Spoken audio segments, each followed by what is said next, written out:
Дарга эрхэм гишүүтэй.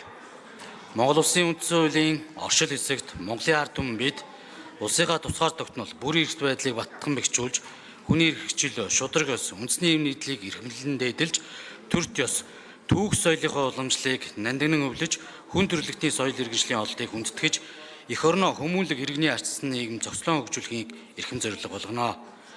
Үүний учир Монгол Улсын үндсэн хуулийг даяар болон зарлан тунгалж байна гэж тунгалан зарлаж, мөн хуулийн 7 дугаар зүйлийн нэгд хэсэгт Монголын ард түмний түүх бол төрийн хамгаалтанд байна гэж хуульчилжээ.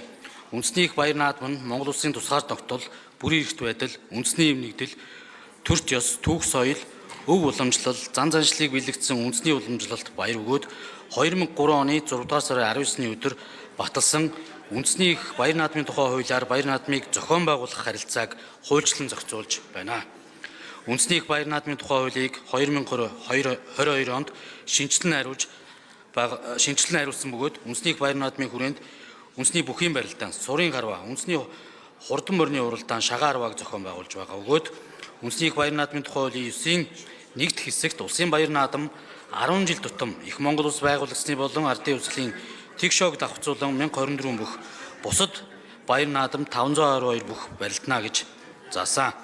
Энэхүү зохицуулт нь 10 жил тутам 1024 бүхийн барилдааныг үндэсний их баяр наадмаар барилдуулж, цолны үнэлэмжийг дээшлүүлэх зорилготой боловч ардын үсгийн тэгшоод тохиогоогүй боловч их Монгол улс байгуулагдсны тэгшөө жилүүдэд 1024 бүх барилдах боломжгүй болгосон зохицуулт юм а. Уг зохицуултыг эргэн харж их Монгол улс байгуулагдсны тэгшоог тохиолдох жилүүдэд 1024 бүх барилдах зохион байгуулах асуудлыг Монгол улсын төрийн тэргүүн, үндэсний Монголын ард түмний эв нэгдлийг илэрхийлэгч Монгол Улсын төрийн тэргүүн ерөнхийлөгч тухай бүр шийдвэрлэх байх зохицуултыг бий болгохоор хуулийн төслийг боловсрууллаа. Энэ нь Монгол Улсын үндсэн хуулийн 33 дугаар зүйлийн нэгд хэсэгт Монгол Улсын ерөнхийлөгч бол төрийн тэргүүн, Монголын ард түмний эв нэгдлийг илэрхийлэгч мөн 33 дугаар зүйлийн нэгд хэсгийн 7 дахь заалтын улсын цол, цэргийн дээд цол хүртэх одон медаль шагнах гэж ерөнхийлөгчийн бүрэн эрх мөн зүйлийн дөрөвт хэсэг заасан ерөнхийлөгчид тодорхой бүрэн эрхийг энэ зүйл заасан хүрээнд олгож болно гэсэн зохицуултаа нийцж байгаа болно. Түүнчлэн Монгол Улсын тулгын чулууг их эзэн богд Чингис хаан тавьж дэлхийн түүхэнд газар нутгийн хэмжээгээр 2 дахь том гүрнийг бий болгож өнөөдрийн Аз, Европын 20 гаруй улсын нутаг дэвсийг хамарсан эзэнт гүрнийг иргшэн байгуулж байсан. Энэ түүхэн цаг үеийг бас тодотгож их Монгол Улсын тэгшоог энэ жил ёслол төгөлдөр өргөн тэмдэглэх агуулгаар хуулийн төслийг боловсруулсан.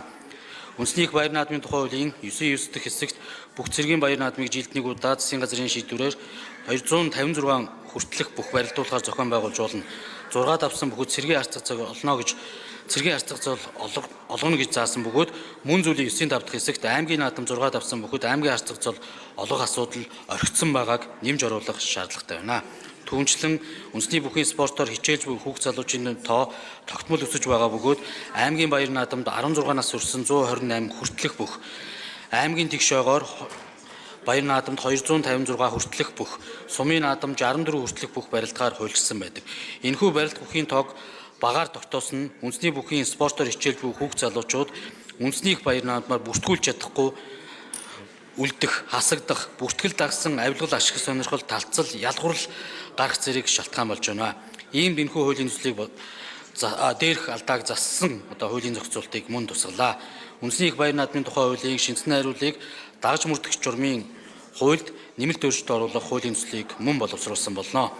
Хуулийн төслийн үзэл баримтлал хуулийн төслийг хэлцсхийг дэмжиж өгөхийг та бүхнээс хүсье. Анхаарал тавьсан явдал баярлалаа.